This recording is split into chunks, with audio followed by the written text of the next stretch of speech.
At 5 o'clock in the morning on July 7, 1944, Captain Benjamin Solomon crouched inside a medical tent on Saipan as 3,000 Japanese soldiers charged toward his position from the darkness. The 29-year-old dentist had volunteered to replace the battalion surgeon 10 days earlier. He'd never treated combat wounds before that week. Now, he had 30 wounded men bleeding in his tent and 50 yards of open beach between him and 4,000 screaming attackers. The Japanese 43rd Division had lost 25,000 men in 3 weeks. The survivors were starving, wounded, running out of ammunition. But their commander had given them a final order. Attack at dawn. Kill 10 Americans each. Die with honor. Most carried rifles. Some had only bayonets tied to sticks. A few clutched rocks. They were told this was their last morning alive. Solomon had set up his aid station behind the forward foxholes near Tanapag village. 2 machine gunners protected the tent. At 4:45, the first screams echoed across the beach. Japanese infantry poured through American lines like water through a cracked dam. The 1st and 2nd battalions of the 105th Infantry tried to hold. They had 1,100 men at the start. Within an hour, 300 were already dead or bleeding out in the sand. The wounded came fast.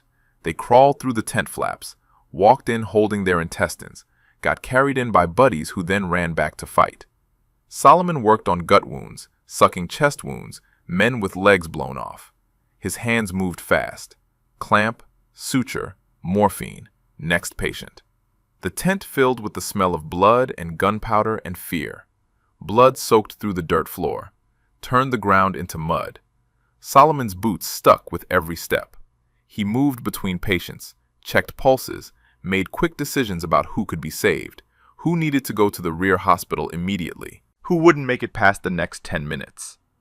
The sound outside grew louder. Rifle fire, machine gun bursts, grenade explosions, men screaming in English and Japanese. The canvas walls of the tent shook from nearby mortar impacts. Dust fell from the tent poles. But Solomon kept working. His hands stayed steady even when the ground shook. Then a Japanese soldier appeared at the tent entrance. He stepped over a wounded American and bayoneted the man lying nearest the canvas wall. Solomon looked up from the soldier he was treating, saw the enemy, dropped into a squat, grabbed an M1 rifle, fired once. The Japanese soldier fell dead. Solomon turned back to his patient, kept working. 2 more Japanese soldiers pushed through the tent entrance. American troops near the flaps shot them both. 4 more crawled under the tent walls. They came in fast with knives and bayonets. Solomon was alone. His medics were loading wounded onto stretchers. The able-bodied soldiers were already outside fighting. The first Japanese soldier had a knife. Solomon kicked it out of his hand, shot the second soldier in the chest, bayoneted the third through the ribs. The fourth came at him with a bayonet. Solomon had no bullets left. He headbutted the man in the face, drove his skull into the soldier's nose and teeth. The Japanese soldier staggered backward. A wounded American, lying on a stretcher, pulled his .45 caliber pistol, shot the man dead. Solomon looked around his tent. Blood everywhere. Wounded men trying to crawl toward the exit. Enemy soldiers dead on the dirt floor. The canvas walls shaking from explosions outside.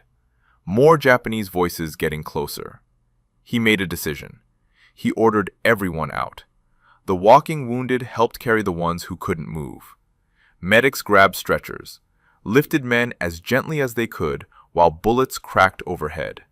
The last orderly looked back as he ducked through the tent flap. Saw Solomon grab a rifle from one of the wounded men. Saw him check the magazine. Saw him turn toward the entrance and run outside. 4 Americans had been manning a Browning M1917 machine gun in a sandbag position 30 feet from the tent. All 4 were dead. Japanese soldiers were swarming past their position. Solomon ran to the gun, dropped behind it, started firing. The Browning was a water-cooled .30 caliber machine gun, weighed 41 pounds without water, could fire 450 rounds per minute. Solomon had trained on this weapon 2 years earlier when he was an infantry sergeant, before the army forced him to become a dentist. before they told him his hands were too valuable to waste on a machine gun. If you want to see how this dentist held off thousands of attacking soldiers, please hit that like button. It helps us share more forgotten stories like Ben's. Please subscribe if you haven't already. Back to Solomon. He fired in controlled bursts, swept left to right across the charging mass of Japanese infantry. The gun bucked against his shoulder. Spent brass casings piled up at his feet. Enemy soldiers fell in groups. 10, 20, 30. They kept coming. Climbed over their own dead to reach American lines. Solomon took a bullet in his left arm. Kept firing. Took another in his shoulder. Adjusted his grip. The bodies were piling up in front of his position. 15 feet away. 10 feet. 5. He couldn't see past the stack of corpses. Couldn't get a clear field of fire. The gun was still working. The water jacket was boiling hot. But the dead were blocking his view. He grabbed the 41-pound gun, dragged it backward. Blood from his wounds left a trail in the dirt. He repositioned, started firing again. More Japanese fell. The pile of bodies grew higher. Again, the corpses blocked his line of sight. Again, he moved the gun. 4 times he would drag that heavy weapon to a new position. 4 times he would leave a blood trail. Each time the enemy kept coming through the darkness. The sun was rising over Saipan. Solomon's war had just begun. Benjamin Solomon hadn't planned to become a soldier. He'd graduated from USC Dental School in 1937, opened a practice in Los Angeles, treated movie stars and businessmen, made good money, had a comfortable life ahead of him. Then came September 1940. The Selective Service Act passed. His draft notice arrived 2 weeks later. He reported as an infantry private. The Army looked at his records, saw he was a dentist, told him he'd be transferred to the Dental Corps within months. Solomon asked to stay in infantry. The Army said no. He ignored them, kept training with his rifle company. He was 5'9", weighed 160 pounds. Not big, but he moved fast, learned fast. At the rifle range, he qualified as expert marksman with both the M1 rifle and the .45 caliber pistol. Hit targets other men missed. His company commander noticed, started using him as an instructor for the new recruits. Within a year, Solomon made sergeant, got put in charge of a machine gun section. The Browning M1917 became his weapon. He stripped it blindfolded, cleared jams in seconds, taught his gunners how to traverse and fire in coordinated bursts. His section had the lowest malfunction rate in the battalion. His commanding officer called him the best all-around soldier in the regiment. Then, in August 1942, the orders came. The Army was transferring him to the Dental Corps, making him a first lieutenant. Solomon tried to refuse, said he wanted to stay with his gun team. The Army didn't care what he wanted. A month later, he was wearing Dental Corps insignia and working on soldiers' teeth in Hawaii. He hated it. Spent his mornings pulling wisdom teeth and filling cavities. Spent his afternoons running with the infantry companies. Did every training march, every physical fitness test. Competed against frontline soldiers half his age. Usually won. His fellow dental officers thought he was crazy. The infantry officers loved him. They knew what they had. A dentist who could outshoot most riflemen. A medical officer who understood tactics better than some company commanders. In May 1943, he got assigned to the 105th Infantry Regiment as regimental dental officer. Made captain in January 1944. Still ran with the troops. Still competed in rifle competitions. Still taught infantry tactics to anyone who would listen. When the regiment shipped out to Saipan in June, Solomon went with them. The 27th Infantry Division hit the beaches on June 15th. The fighting was worse than anyone expected. Japanese defenders had fortified Mount Tapochau, dug caves into the cliffs, built bunkers with interlocking fields of fire. Every 100 yards cost American lives. The 2nd Battalion took the worst of it. The battalion advanced through cane fields and jungle, took casualties from snipers, from mortars, from machine gun nests hidden in the rocks. Lost 30 men in the first week, 50 in the second. On June 22nd, a Japanese mortar round hit the battalion command post, killed 2 men, wounded the battalion surgeon. Shrapnel tore through his leg. He couldn't walk, couldn't operate, needed evacuation. The battalion commander needed a replacement, asked who could handle combat surgery. Someone mentioned Solomon. The captain was a dentist, but he had steady hands, knew basic anatomy, could handle pressure, had taken extra medical training in Hawaii. Solomon volunteered immediately, finally got his chance to be at the front. He set up aid stations behind the advancing infantry, treated sucking chest wounds, amputated mangled limbs, worked under fire, stayed calm when mortars landed close enough to spray his tent with dirt. The wounded men trusted him, called him Doc, didn't care that he was trained to fix teeth instead of bullet wounds. The officers respected him, saw he worked faster under pressure than most surgeons. After 10 days, he'd saved dozens of lives. Lost some too. The ones who came in with half their chest blown away, the ones who'd bled too much before they reached him. He did what he could, moved on to the next patient. Didn't have time to think about the ones he couldn't save. Then came July 6th. Intelligence reports warned of a major Japanese attack. The entire 43rd Division was cornered in the northern part of the island. 30,000 men 3 weeks ago. Now, maybe 5,000 left. Starving. Desperate. No way off the island. American commanders expected a banzai charge, the biggest one yet. Every battalion reinforced their positions, fixed bayonets, stacked extra ammunition in the foxholes, dug their fighting positions deeper, set up interlocking fields of fire.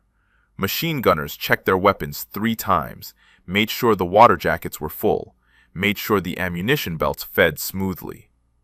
That evening, Solomon's aid station sat 50 yards behind the forward line.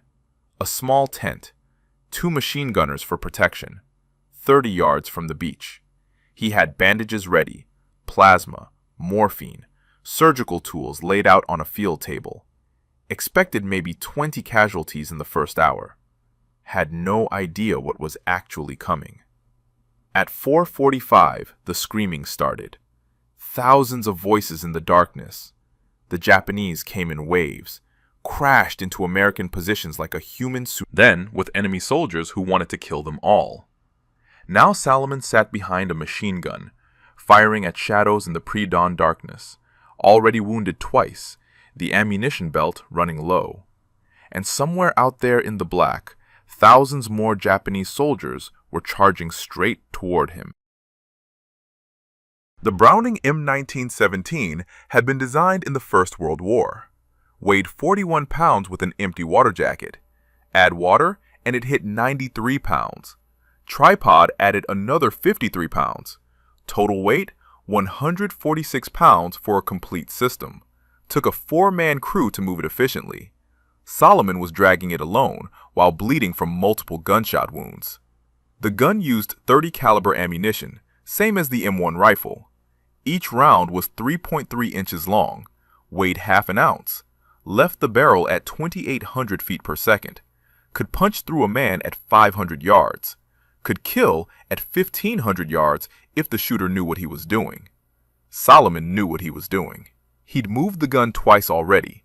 Each time, the bodies piled up. Each time, he lost his field of fire. Now he was repositioning again, grabbed the barrel jacket, burned his hands on the superheated metal, didn't let go, dragged the weapon backward 10 feet, left a blood trail in the dirt, dropped behind it, started firing again. The sun was coming up. He could see them now. Not just shadows and muzzle flashes, actual men.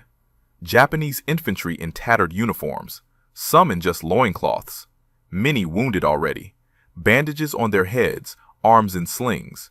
They came forward anyway, screaming, bayonets raised, eyes wide with desperation and rage.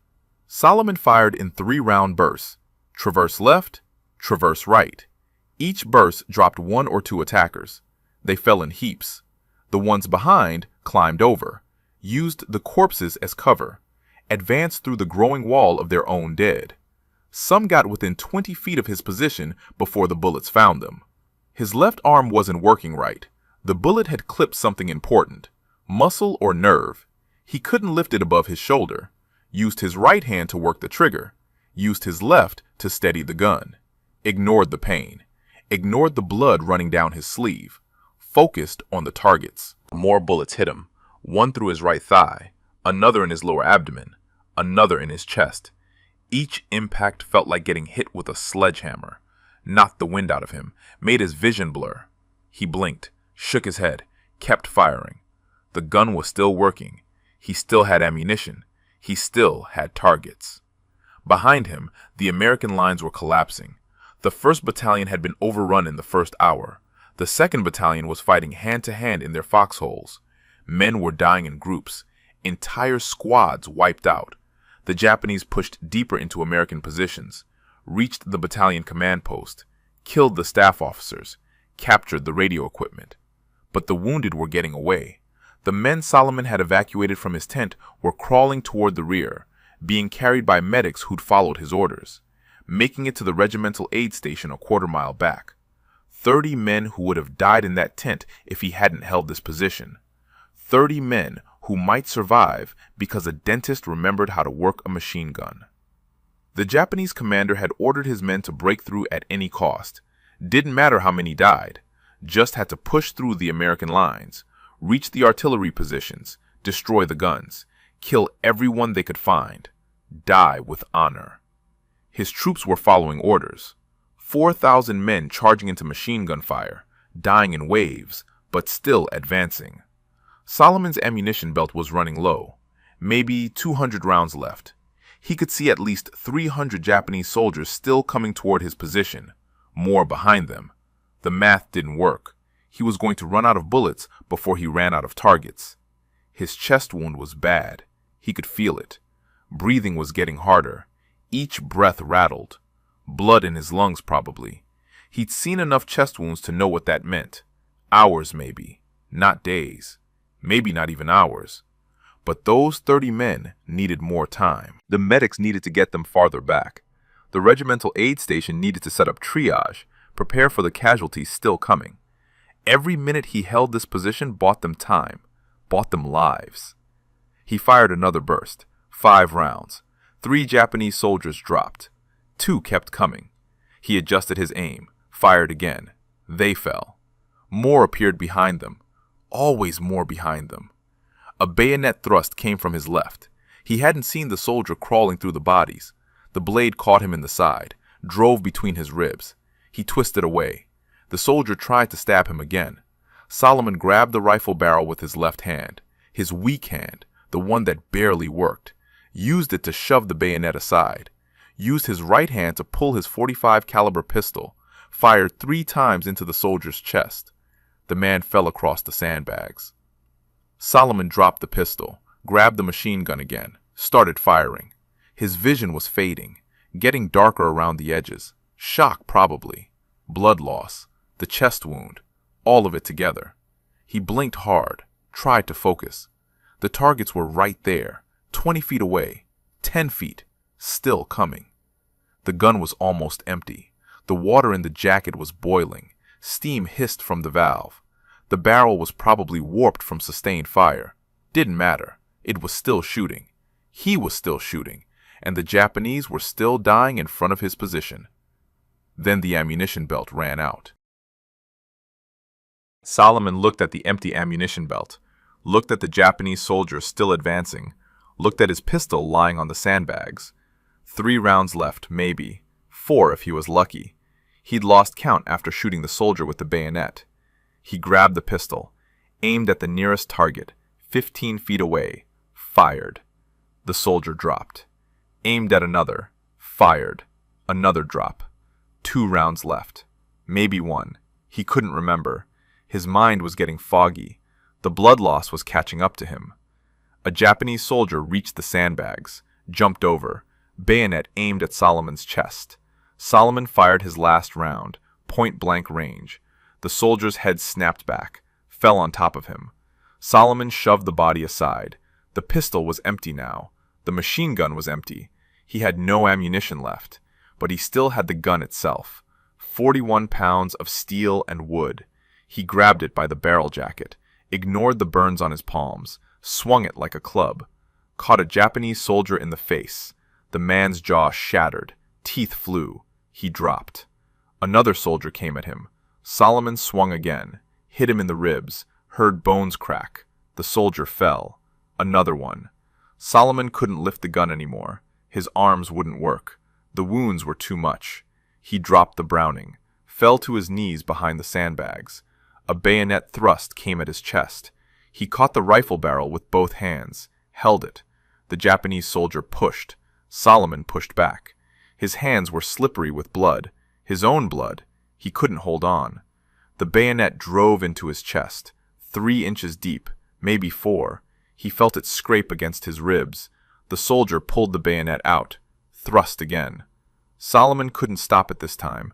The blade went in, came out, went in again. He counted the impacts, lost count after 6. Everything was getting dark, cold. His legs weren't working. He slumped forward over the machine gun, his face pressed against the water jacket, still warm from all that firing. Comfortable almost. He could hear fighting, screaming, explosions. But it all seemed far away now, like listening to a radio in another room. The sounds faded. Everything faded.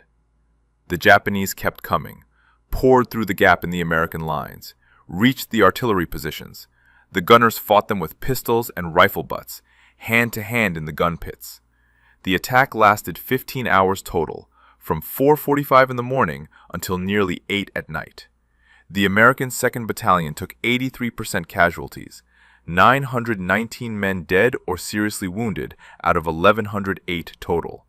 The 1st Battalion lost almost as many, but they held. The Japanese attack failed. By nightfall, the survivors were retreating north, fewer than 500 left out of 4,000 who charged that morning. American troops retook the lost positions on July 8th, found Salomon's body slumped over his machine gun. His shirt had been pulled up to his waist, probably by Japanese soldiers checking if he was dead, making sure, bayoneting him a few more times to be certain. Around his position they counted the bodies. 98 Japanese soldiers lay dead in front of his gun, piled 3 and 4 deep in some places. The counting party followed the blood trail, found where he'd moved the gun, once, twice, 3 times, 4 times total, each time dragging that 93-pound weapon while bleeding from fatal wounds, each time setting up and firing again. Captain Edmund Love was the 27th Division historian. He walked through the scene with the counting party, saw the blood, saw the bodies, saw the empty ammunition belts and spent brass casings scattered everywhere. He started taking notes immediately. This was a Medal of Honor action, no question. They examined Salomon's body, counted the wounds. 76 bullet holes, multiple bayonet wounds, too many to count accurately. The division surgeon came forward, looked at the wounds carefully, made an estimate. 24 of the wounds had happened while Solomon was still alive. The rest came after he was already dead, after he'd slumped over that gun. Love collected eyewitness statements, found the medics who'd evacuated the wounded from the tent, found soldiers who'd seen Solomon run to the machine gun, found the ones who'd watched him fire into the Japanese attack. He compiled everything, wrote the Medal of Honor recommendation, submitted it up the chain of command. Major General George Greiner read the recommendation, read it again, called his staff together. They discussed it for an hour.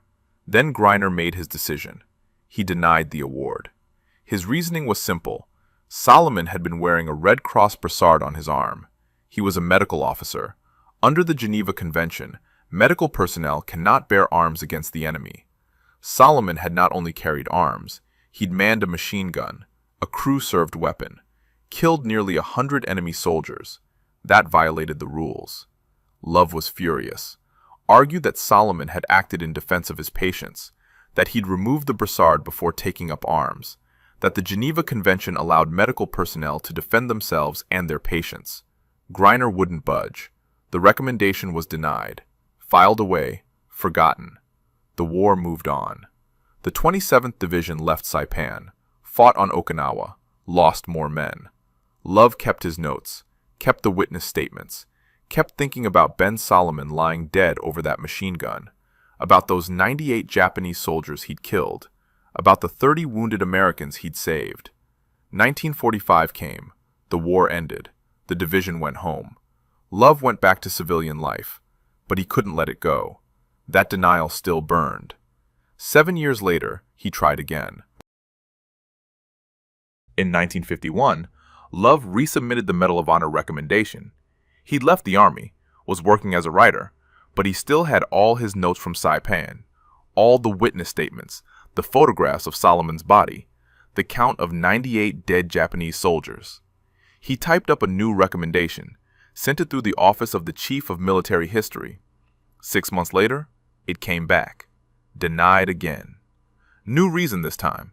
The time limit for submitting World War II awards had expired. There was a deadline, 5 years after the end of hostilities.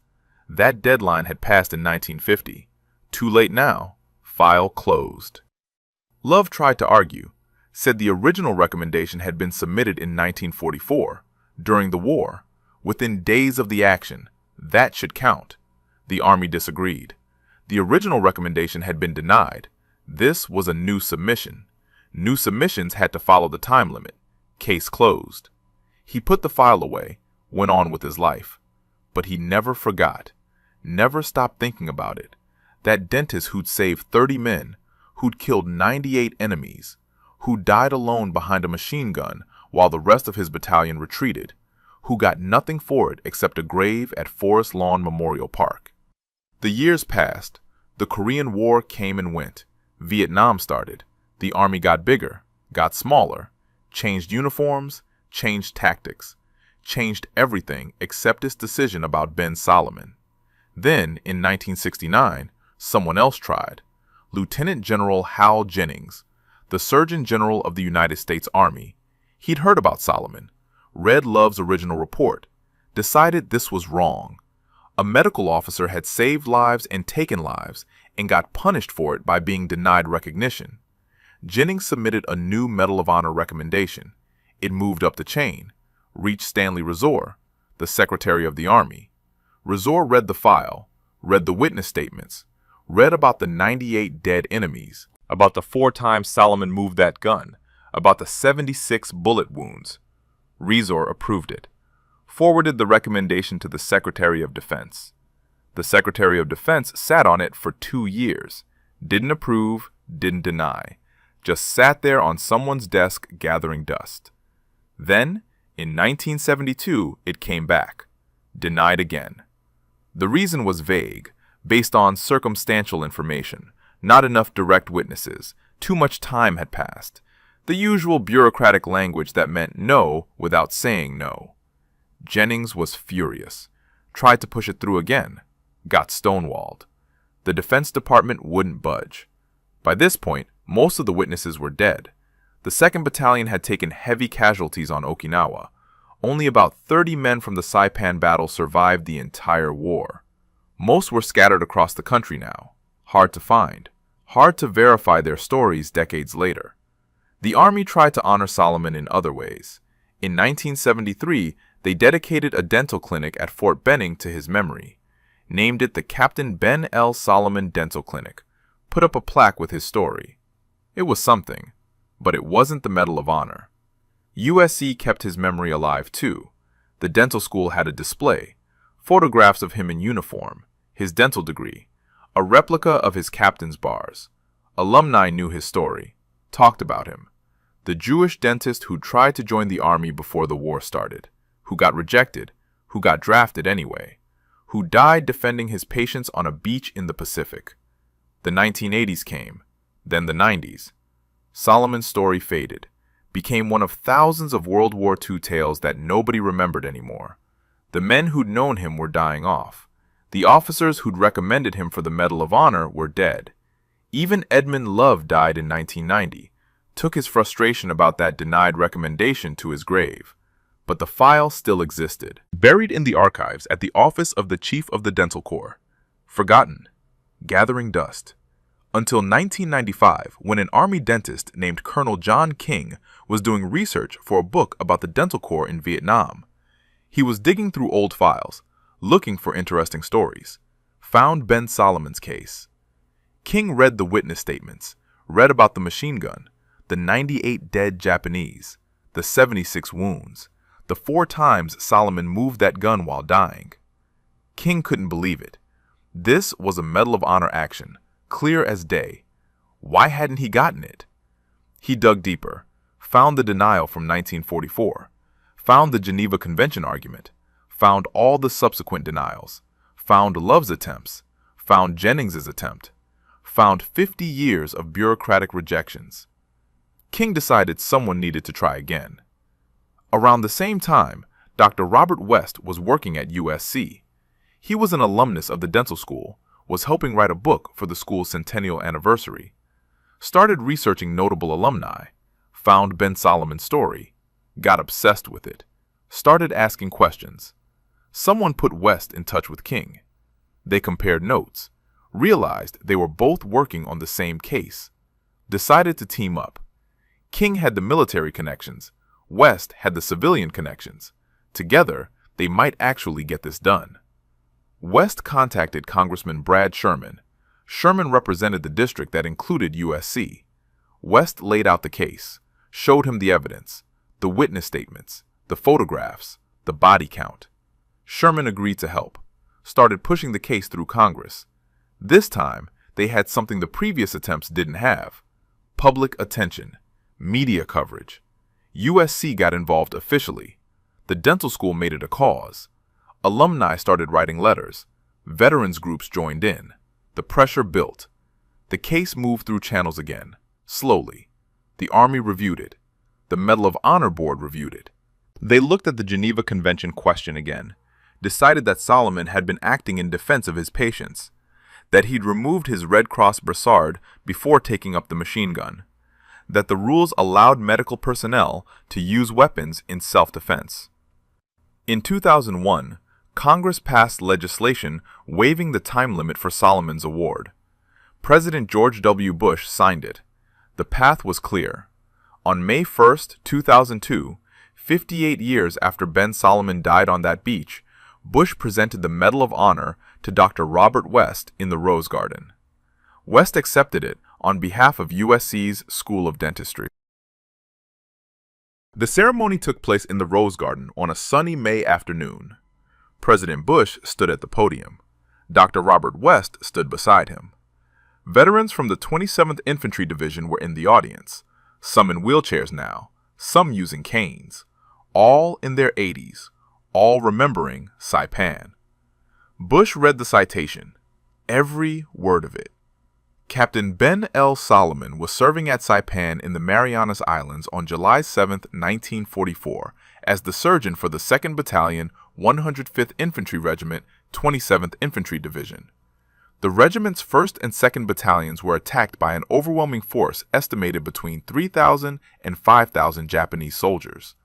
The citation described the tent, the wounded men, the Japanese soldiers crawling under the canvas walls, Solomon kicking the knife, shooting, bayoneting, headbutting, ordering the evacuation, running to the machine gun, the 4 times he moved it, the 98 dead enemies, the 76 bullet wounds. Bush finished reading, looked out at the audience, said Solomon was one young man who was the match for 100, a person of true valor who now receives the honor due him from a grateful country. He presented the medal to West. West accepted it with tears in his eyes. The medal went back to USC, put on display at the dental school, where it sits today. Ben Solomon became only the 3rd dentist in American military history to receive the Medal of Honor. The first was Whedon Osborne in World War I. The second was Alexander Gordon Lisle in the same war. Solomon was the 3rd, and so far the last. He was also one of only 3 Jewish Americans to receive the Medal of Honor for World War II actions. The other 2 were Raymond Zussman and Ben Schwartzwalder. All 3 fought in different theaters. All 3 performed actions far beyond normal duty. All 3 survived in memory long after they died in battle. 2 other men received the Medal of Honor for actions during that same Banzai attack on July 7th. Lieutenant Colonel William O'Brien commanded the 1st Battalion. When the Japanese overran his position, he manned a jeep-mounted machine gun, killed dozens of attackers, got shot multiple times, kept fighting, died still firing his pistol at advancing Japanese soldiers. Private First Class Thomas Baker was a rifleman in the same battalion, got shot in the initial attack, too badly wounded to move. His squad tried to carry him. He refused, told them to leave him. They propped him against a tree, left him a pistol with 8 rounds. When they came back the next day, they found him dead. His pistol was empty. 8 dead Japanese soldiers lay around his position. O'Brien and Baker both got the Medal of Honor in 1945, right after the war ended. No questions about Geneva Conventions, no debates about medical personnel, no 58-year wait, just immediate recognition for immediate heroism. Solomon had to wait because he was a dentist who'd picked up a gun. The citation that finally came made him one of fewer than 4,000 Americans who've received the Medal of Honor since it was created in 1861. One of 353 who received it for World War II actions. One of 94 who received it posthumously for actions in the Pacific Theater. His grave at Forest Lawn Memorial Park has a new marker now. Lists his rank, his unit, his Medal of Honor. Visitors come sometimes, leave coins on the headstone like they do at military graves. Quarters mostly. Means someone who served with the deceased came to pay respects. Ben Solomon gets a lot of quarters. USC added his name to their Veterans Memorial. The dental school made his story part of their standard curriculum. Every incoming class learns about him. About the dentist who wanted to be an infantryman, who got forced into dentistry by the Army, who ended up doing both jobs on the same day. The Army uses his story in training now. Combat medics learn about him, about the line between being a non-combatant and defending your patients, about when it's acceptable to take up arms, about what it means to hold a position alone against overwhelming odds. Military historians study that Banzai attack, the largest of the Pacific War. 4,000 attackers, 15 hours of fighting, 83% casualties in 2 American battalions. It was the kind of desperate, suicidal assault that characterized the last year of the Pacific Campaign, the kind that made American commanders realize invading Japan itself would cost hundreds of thousands of lives, the kind that led directly to the decision to use atomic bombs. Saipan changed the war, gave America air bases within bombing range of Japan, led to the B-29 raids on Tokyo, led to the firebombing that killed more civilians than both atomic bombs combined, led to Japan's eventual surrender. Ben Solomon died in the battle that made all of that possible. His battalion was rebuilt after Saipan, got replacements, trained them, shipped them to Okinawa, fought there too, lost more men. The survivors went home when the war ended, scattered across America, went to college on the GI Bill, started families, started businesses, got old, started dying off. The last survivor of that Banzai attack died in 2018. He was 94 years old, had been 18 on Saipan. Remembered the screaming, the bodies, the machine gun fire that lasted all night. Remembered a dentist who'd patched him up 3 days before the attack. Remembered hearing later that the dentist had died manning a machine gun, saved a bunch of wounded guys, killed nearly 100 Japanese. Got nothing for it. When they told him in 2002 that Solomon finally got his medal, he cried, said it was about time, said Ben had saved his life twice, once by patching his wounds, once by holding that machine gun position long enough for the medics to get him out, said he'd waited 60 years to see that dentist get recognized. Now they're all gone. The men who fought on Saipan, the men who saw Solomon die, the men who counted those 98 bodies. All dead. Only the records remain, the witness statements, the photographs, the citation, the medal at USC. And one question that nobody alive can answer anymore. What was going through Ben Solomon's mind during those final minutes? He knew he was dying. The chest wound told him that. The blood in his lungs, the way breathing got harder with each minute. He'd treated enough chest wounds to recognize the signs. Hours at best, maybe less. Probably less given how much blood he was losing from the other wounds. He knew his patients were getting away. The medics had followed his orders, evacuated the tent, carried the wounded toward the regimental aid station. Every minute he held this position gave them more distance, more time, better odds of survival. He knew the math. 30 wounded men versus 1 dentist. Easy calculation. 30 lives worth more than 1. He'd made that calculation dozens of times in the past week. Which patient gets the plasma? Which patient gets evacuated first? Which patient gets the morphine? Always calculating. always choosing. This was just another choice. He knew the gun, had trained on it for a year before the army made him a dentist, knew how to clear jams, knew how to traverse, knew how to fire in controlled bursts to prevent overheating, knew all of it. The muscle memory was still there, even after 2 years of pulling teeth instead of triggers. He knew he wasn't going home. That was clear from the start. From the moment he ran to that machine gun. From the moment he saw how many Japanese were attacking. 4,000 soldiers charging toward a few hundred Americans. The only question was how long he could hold, how many he could kill, how much time he could buy. But what else did he think about in those final minutes? What goes through a man's mind when he knows death is coming and keeps fighting anyway? Maybe he thought about his family, his parents back in Milwaukee, wondered if they'd ever know how he died, if they'd get a telegram saying killed in action, if they'd understand what that meant, if they'd be proud or just sad. Maybe he thought about his dental practice in Los Angeles, the office he built, the patients he'd treated, the comfortable life he'd walked away from when that draft notice came. Wondered if it had been worth it, if anything he'd done made a difference. Maybe he thought about the men he'd saved, the 30 in the tent, the dozens more over the past 10 days, the ones who'd live because he'd clamped an artery or packed a wound or kept them alive long enough to reach the hospital. Wondered if they'd remember him, if they'd tell their families someday about the dentist who turned surgeon. Maybe he thought about the men he couldn't save, the ones who died on his operating table, the ones who'd bled out before reaching him, the ones he'd given morphine and told them it would be okay when he knew it wouldn't. The guilt that comes with being a doctor, with having to choose. Maybe he thought about the Japanese soldiers he was killing, wondered if they had families, if they'd been drafted like him, if they wanted to be here any more than he did. Or maybe he didn't think about that at all. Maybe when you're fighting for your life and your patients' lives, the enemy is just targets, just threats to eliminate. Maybe he thought about nothing at all. Maybe the pain was too much, the blood loss too severe, the adrenaline too high. Maybe his world had narrowed to just the gun and the targets and the trigger. Fire, traverse, fire, reload, fire.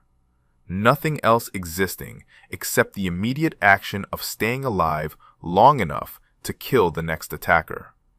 Medical science can tell us what was happening to his body. The 76 bullet wounds, the bayonet wounds, the blood loss, the shock, the way his organs were shutting down one by one, heart rate increasing as blood pressure dropped, breathing becoming rapid and shallow, vision narrowing, consciousness fading. A human body holds about 5 liters of blood. Lose 30% and you go into hemorrhagic shock. Lose 40% and you start losing consciousness. Lose 50% and you die. Solomon lost more than 50%. Had to have. The blood trail alone showed that.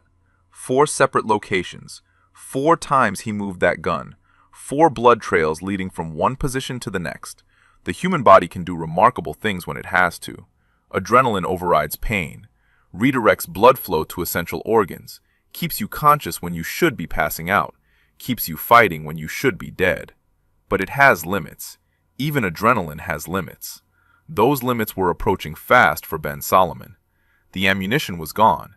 The pistol was empty. He'd used the machine gun as a club until he couldn't lift it anymore. He'd taken bayonet thrusts that should have killed him immediately. Should have pierced his heart or lungs or major arteries. Some probably did. He kept fighting anyway. The Japanese soldiers who finally killed him probably couldn't believe what they were seeing. This American who wouldn't die, who kept getting up, kept swinging, kept fighting even with a dozen bayonet wounds. They stabbed him again and again, made sure he was dead, stabbed him some more after he was dead, just to be certain. When the counting party found him the next day, they could see what had happened. The defensive wounds on his hands, the way he'd fallen forward over the gun, the blood trail showing he'd tried to move it one more time, failed, collapsed there, died there, alone except for 98 dead enemies. Edmund Love described it in his report, said you could visualize Solomon wounded and bleeding, trying to drag that gun a few more feet, the blood on the ground showing how hard it must have been, especially that last move, when his strength was almost gone, when death was moments away, when he moved the gun anyway because he wasn't done yet. That image stayed with Love for 50 years, a dentist dying behind a machine gun, fighting to the last breath, saving men he'd probably never met before that week, killing enemies who'd have killed those men if he hadn't stopped them, getting nothing for it except a grave and a denied medal recommendation. But now we know the full story. Now we know it took 58 years to get it right. Now we know that Ben Solomon's actions on July 7th, 1944, represented something the military struggled to understand. A non-combatant who became a combatant. A healer who became a killer. A man who broke the rules to save lives. And now we know the question that matters most. Not what he thought in those final minutes, but what his actions meant. What they still mean. What they say about duty and sacrifice and the impossible choices men make in war. That question has an answer, but it's not the answer anyone expected. The answer isn't about heroism. Every soldier on Saipan that day showed heroism. Heroism was common. Men threw themselves on grenades, charged machine gun nests, held positions until they died. The Medal of Honor citations from that battle prove it. O'Brien manning his Jeep gun, Baker propped against a tree with 8 rounds, dozens more who never got recognized at all. The answer isn't about skill. Solomon was skilled with that machine gun, but so were thousands of other gunners, men who trained longer, fought more battles, killed more enemies over the course of the war. Skill alone doesn't explain why his story matters. The answer isn't even about the numbers. 98 confirmed kills is remarkable, but other soldiers had higher counts. Fighter pilots, bomber crews, artillery teams, snipers who spent years hunting targets. The body count alone doesn't make him special. What makes Ben Solomon's story matter is the choice he made.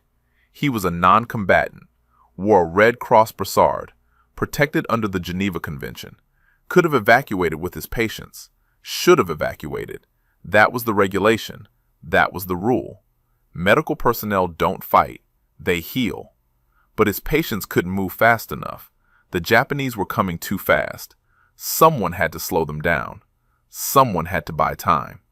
The 4 machine gunners were already dead. Nobody else was available. So the dentist made a choice. He removed his Red Cross brassard. That part matters. He didn't fight as a protected medical officer. He fought as a combatant. Gave up his protection under international law. Made himself a legitimate target. Did it knowingly. Did it anyway. Then he picked up that gun and became something the Army couldn't categorize. Not a medic, not an infantryman. Something in between. A healer who killed to protect the ones he'd healed.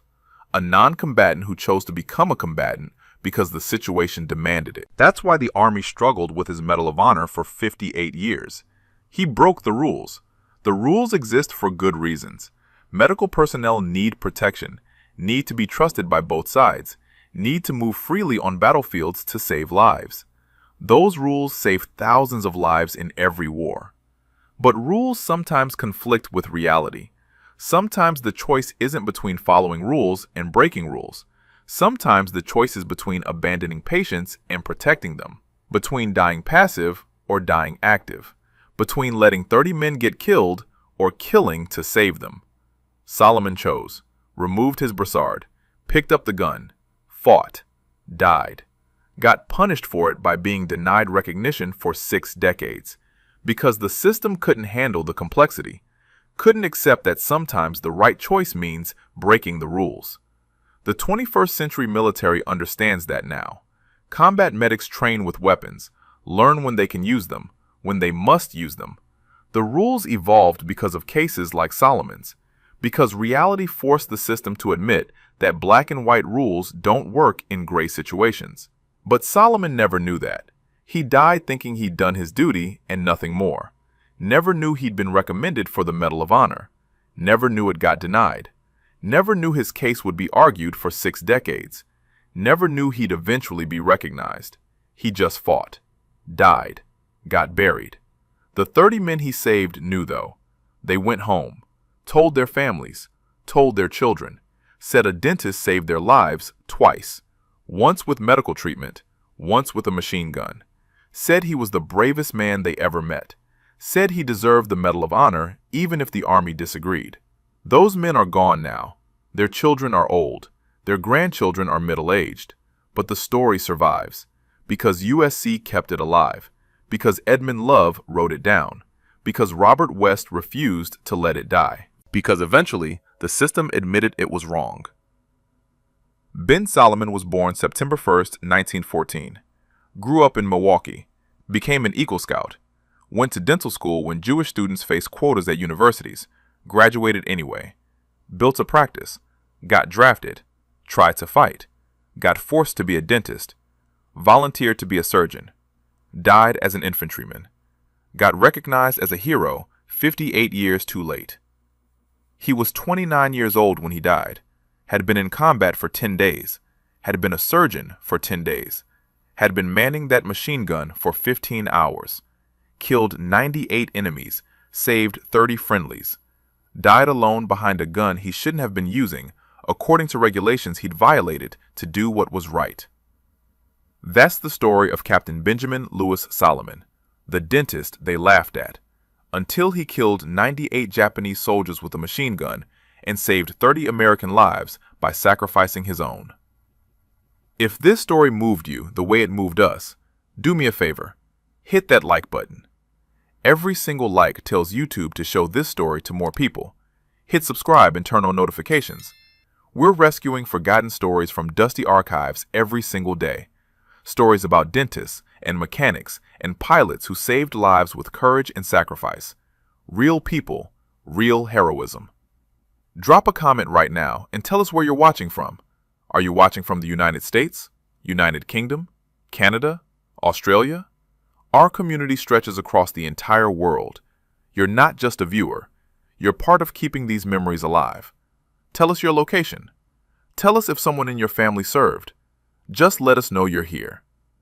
Thank you for watching, and thank you for making sure Ben Solomon doesn't disappear into silence.